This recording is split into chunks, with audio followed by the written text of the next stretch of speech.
Bonjour chez vous et bienvenue à cette nouvelle revue de presse Afrique que nous démarrons par des nouvelles du Mali avec le Républicain.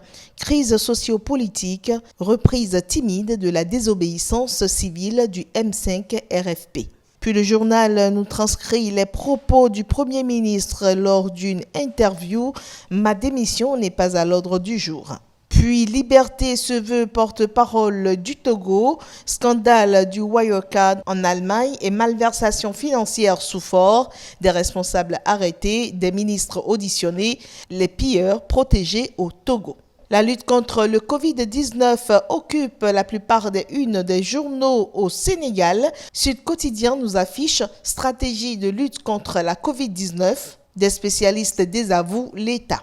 Quant à Le Témoin, il écrit « Hécatombe du coronavirus » et si le gouvernement nous disait la vérité. Puis Direct News va sur tout un autre registre et écrit « Droit des ex-travailleurs d'Air Afrique, un drame social qui dure encore ». Un tour en Côte d'Ivoire à présent pour retrouver le nouveau réveil. Liste électorale provisoire, le taux d'électeurs a plus augmenté au nord. Le Jour Plus nous parle aussi de la présidentielle 2020 en Côte d'Ivoire. Pourquoi Gbagbo, Soro et Blé Goudé ne peuvent pas être candidats. Le Bélier intrépide à présent, présidentielle 2020, 90% des Ivoiriens ne veulent pas de la candidature de Ouattara.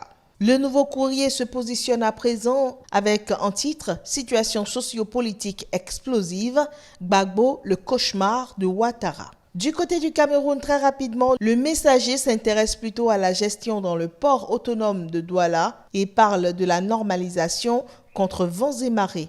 Le Jour se penche sur la prime des médecins fonctionnaires. Le ministre de la Santé peut-il reculer ?